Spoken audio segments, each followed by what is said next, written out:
Today, we talked a lot. We finished up you need the thing. That's good. We finished up. Better go back to the beginning, right? Welcome to Mount Carmel Bible Church for all that are listening back home. I'm Pastor Richard. I always forget to do that. I gotta get better. We're working on technological issues and trying to improve our performances and everything, so we'll get there. As I was saying, we just finished up a series on what angered Jesus, and there were some other things that we kind of gleaned over, but we talked about what angered Jesus, but we didn't really get into what was making God upset in the Old Testament. And we wanted to kind of go over that quickly as kind of a separate but connected to what we had before with what angered Jesus. And to do this, I figured we'd summarize it better by having a guest speakers up here, but two of them aren't here. So, Curtis, want to come up? And where did Destiny go? Bathroom. Of course, come on.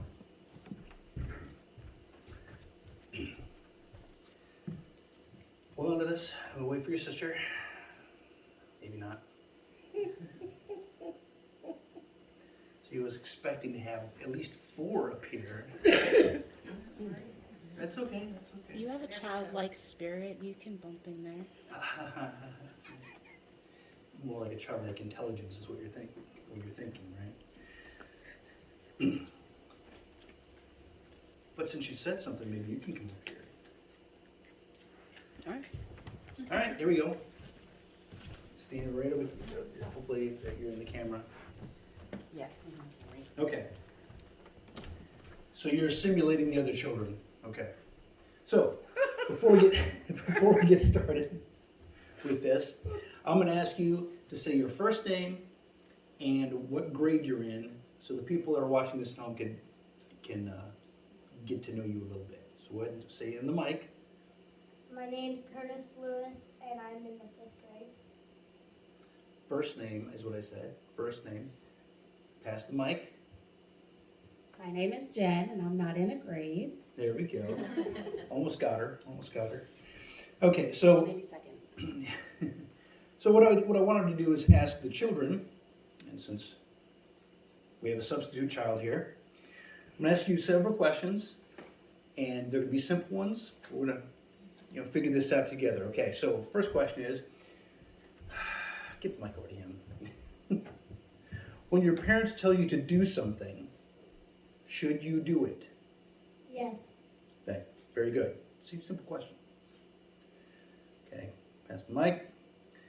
When your parents tell you not to do something, should you do it anyway? No. Say it into the mic. No. Very good. Very good. See, it's simple stuff. Again, it would work better if we had more children here. All right, next question. What happens when you do something that you aren't supposed to do? You get in trouble. There you go. Perfect. You get in trouble. All right. What happens when you don't do something you are supposed to do? You get told again, And then then you get in trouble. there you go. Perfect. He got it. Why didn't you?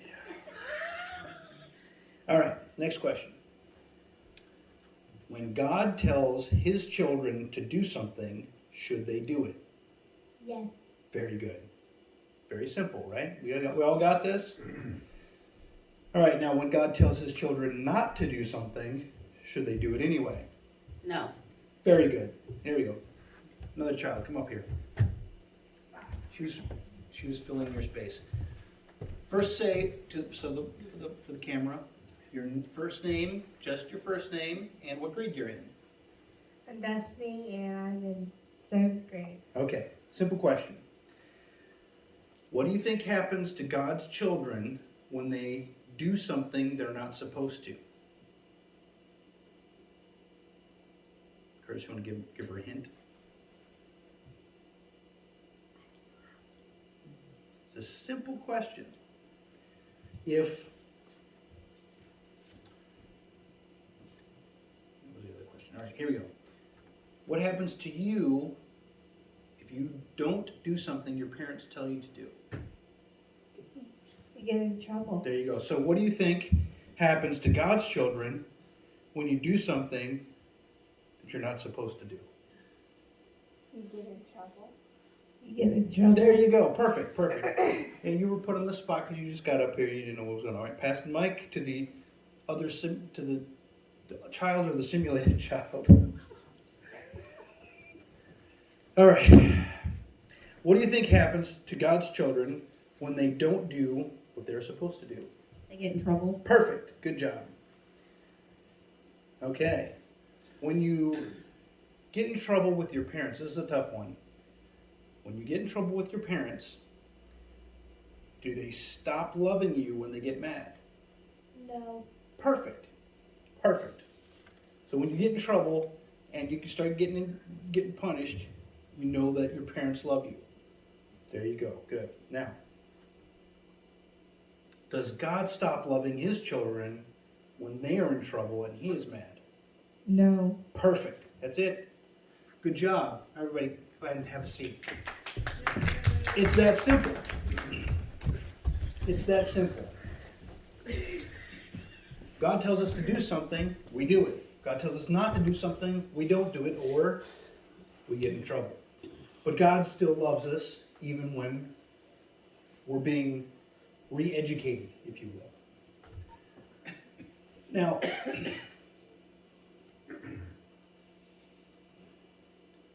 first of all, of course, God's message is pretty clear with from little packages over here, and not so little packages, simulated little packages.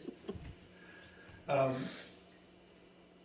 I wanted to look for evidence for today's lesson in the Bible that is more harder to reach or less in your face. I mean, we all know the big stories when the Lord's people did stuff that they weren't supposed to, and God, sent troops from other lands into Israel, and they lost battles, they lost people, they got reacclimated to go back to God and ask for forgiveness, and then they were forgiven, and they went back on the right track again. This happened over and over in the Bible.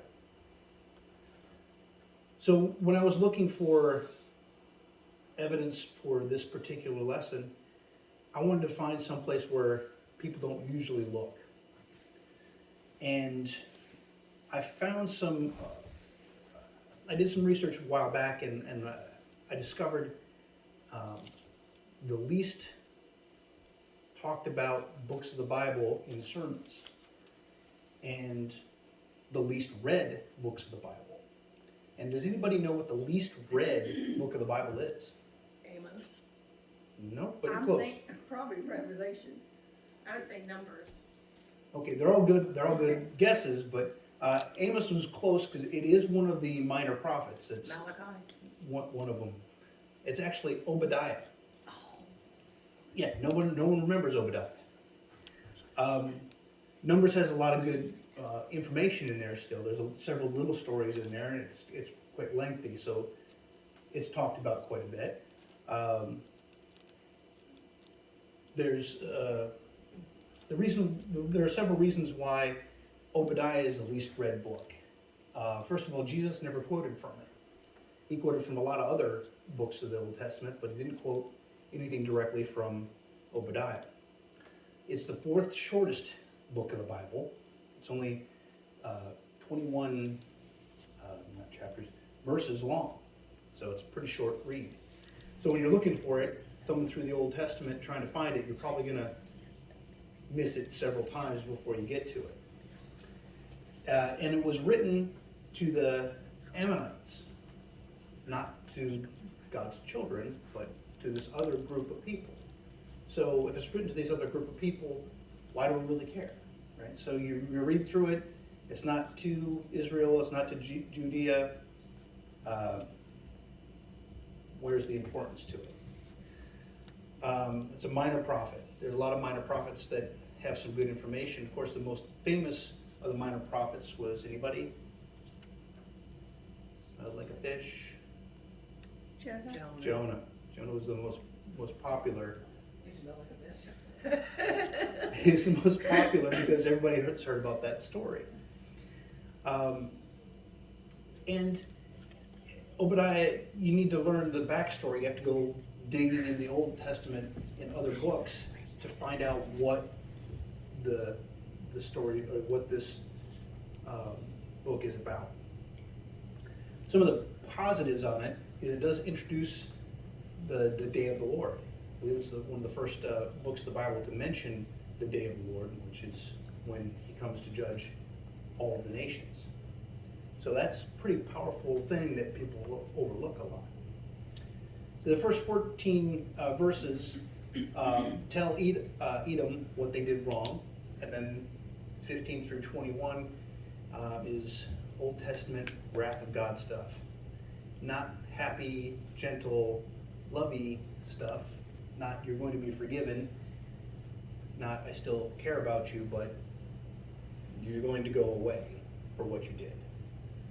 So there's not a lot of uplifting, happy thoughts to take away from a church sermon and go home with. But all church sermons shouldn't have that, or if you just hear the happy stuff, you're not going to get the warnings that go along with it. So let's look into that. Who are the Edomites? Well, if you have to go back to Genesis to figure this out. So if you got to the Old Testament part where you read Obadiah, then you discover that you have to go way back to Genesis and start over again to find out who these people are. It's kind of disheartening, so maybe you're just going to skip over the Obadiah and keep on reading. But if you take a moment, and remember, Jacob stole his father's blessing from his brother, Esau. Probably Esau, probably destroying some names here. They made up in Genesis 33:4. Jacob's family became Israel, and to the south, Esau's family became Edom. For the land that they were in was called the Edom Mountains, the mountain region. So God told Israel in Deuteronomy to treat Edom like family. They were family. They should be treated like family. So in Deuteronomy 23, 7 through 8 is when God said to Israel that they're your brothers and sisters, treat them like brothers and sisters. Well, brothers and sisters fight. Brothers and sisters fight a lot. They even sit next to each other sometimes. Thank you for giving me another good example to present here. Edom wasn't very helpful with Israel when they were wandering through the wilderness, leaving Egypt, coming back home. They asked Edom if they could travel through their land and get back home, and Edom said, no, if you do that, we're going to come at you with swords and fight you. So that isn't really a pleasant reaction to your brothers and sisters, right? Well, when the people of Israel took over the promised land, Edom, their people were kind of pushed back into the mountains again. They kind of spread out into Israel when Israel was gone. So there's a lot of pushback on both sides. So now we have an idea of who the Edomites are. So, like I said, there was a lot of animosity between the two nations. Edom also became very prideful. Because of their location in the mountains, they were always, they felt that they couldn't be attacked. They felt their defenses were too good because they were all up in the mountains, and who could come against them? It even goes so far as to say that even God couldn't come against them, which, as we all know, probably not a good idea. They relied heavily on their neighboring states and they probably had a good reputation with them for many years. When Israel was in captivity, they had built up partners with the other countries in the area that also didn't like Israel. So if your best friends are people who don't like somebody, then you're probably not going to like them either, right? So there's a little bit of history with that. Now, where Edom went really wrong, to the point where God sent Obadiah, his prophet, to tell them they were really wrong, is when Israel was being attacked from the north, and the refugees were fleeing to the south. And and the Lord told Edom to help them or stay out of it. And they didn't listen. They saw the refugees coming, and they attacked the refugees and took their goods, and killed the people, and basically were attacking Israel from the south as well. And that was the last straw. That's what made God angry to the point where he says, okay, Obadiah, go give them this message. They need to hear this now. So, and it says in Obadiah 10 through 11, because of the violence done to your brother Jacob, shame shall cover you, and you shall be cut off forever. On the day that you stood aloof, on the day that strangers carried off his wealth and foreigners entered his gates and cast lots for Jerusalem, you were like one of them. So it's basically saying, you attacked my people. When everybody else was attacking them, you came in like a scavenger and was picking them away. So that's why you are in trouble. So God comes to Adam and says in 15 and 16, for the day of the Lord is near upon all nations. As you have done, it shall be done to you. Your deeds shall return on your own head. An eye for an eye. For as you have drank on the holy mountain, so all the nations shall drink continually. They shall drink and swallow, and they shall be as though they had never been. So everything you did to Israel is going to happen to you by everybody. You were one nation attacking Israel. All the nations are going to come after you. They're all going to attack you. They're all going to take from you until there's nothing left. It goes on to say, in 18, the house of Jacob shall be a fire, and the house of Joseph a flame, and the house of Esau stubble. They shall burn them and consume them, and there shall be no survivor for the house of Esau, for the Lord has spoken. That's pretty powerful stuff.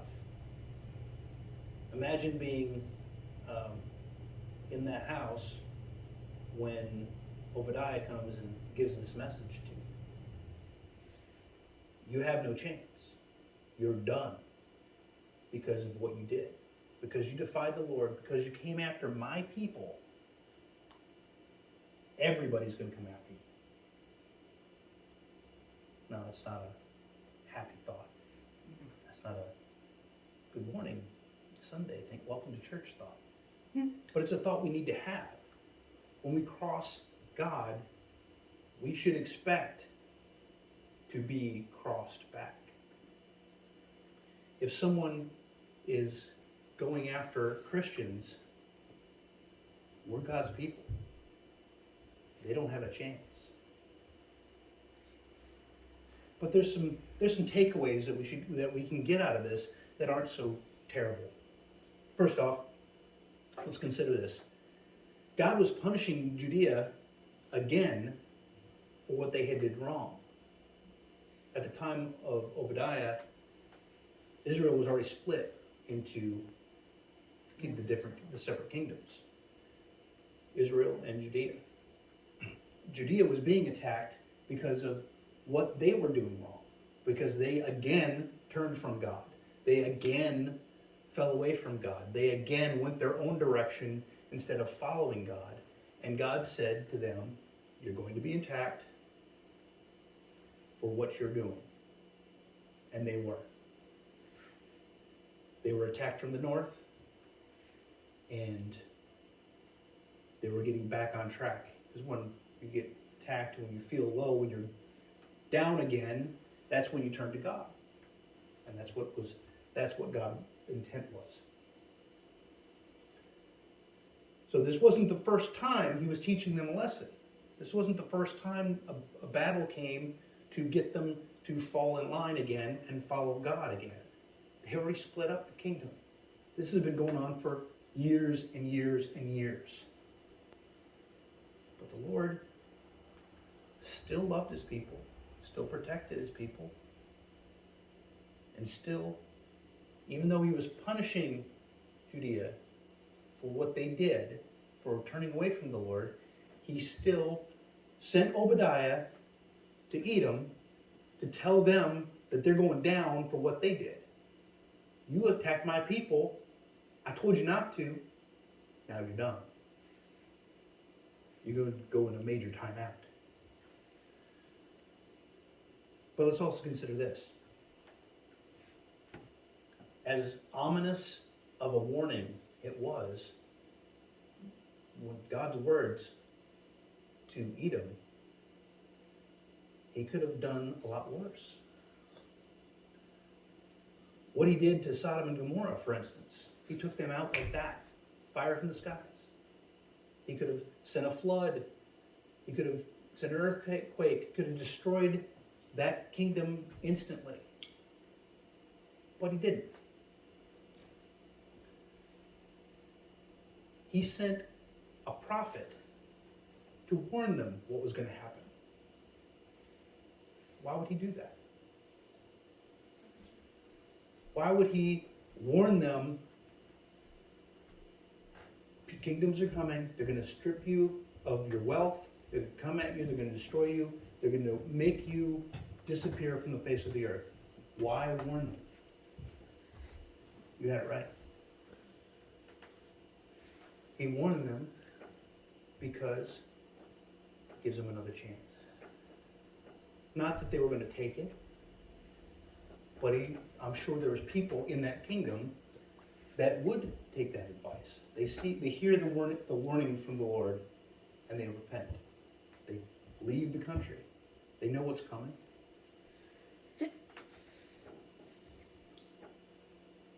The Lord has often given us warnings.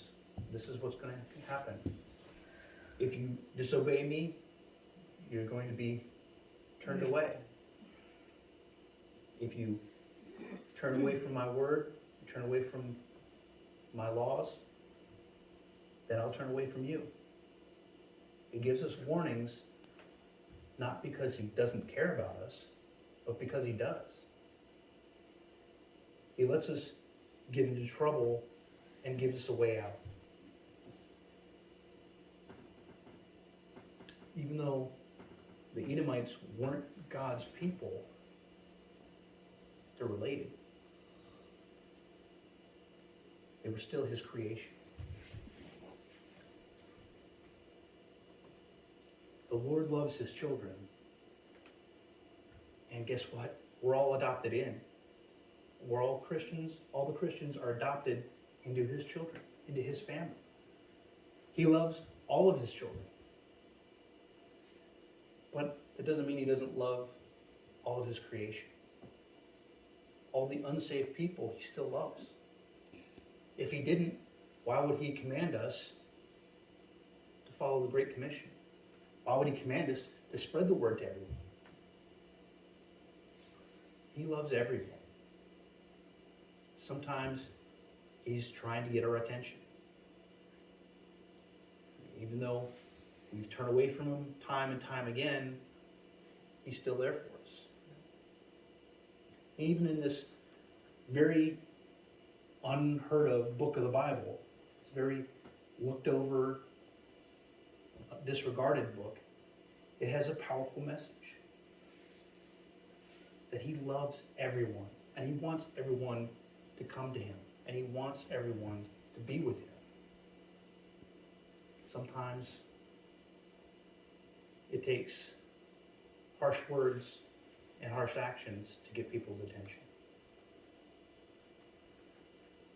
Now, Edom, they had several allies that all hated Israel, and they relied on those allies.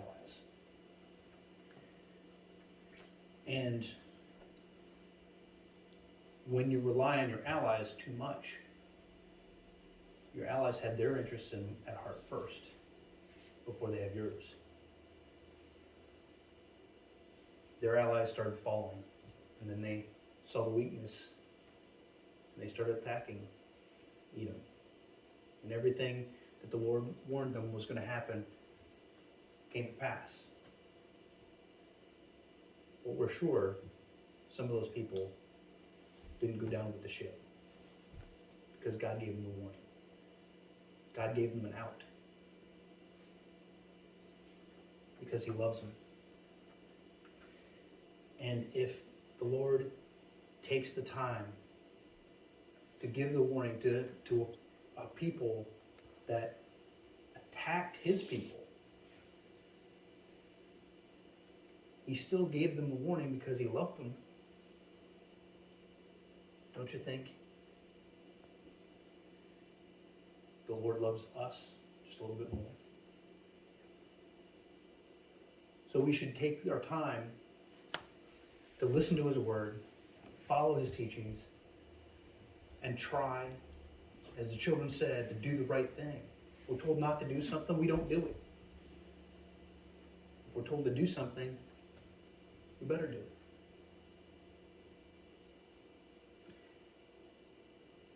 And I was reading this several times to make sure I had everything in my head the way I needed it to be for this message. I just kept thinking, this is just a great message from the Lord.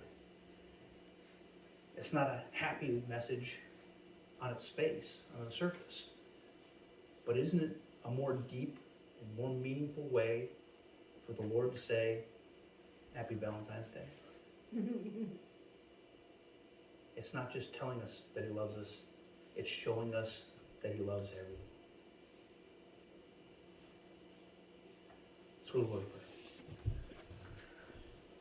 Dear Lord, thank you so much for allowing us to get here today and guiding us through our week so that we are able to be with you in worship and praise.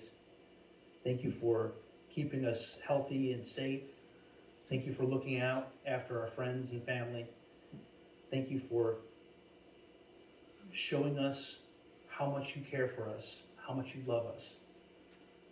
And help us to show that love to others as we go throughout our week and throughout our lives. In Jesus' name.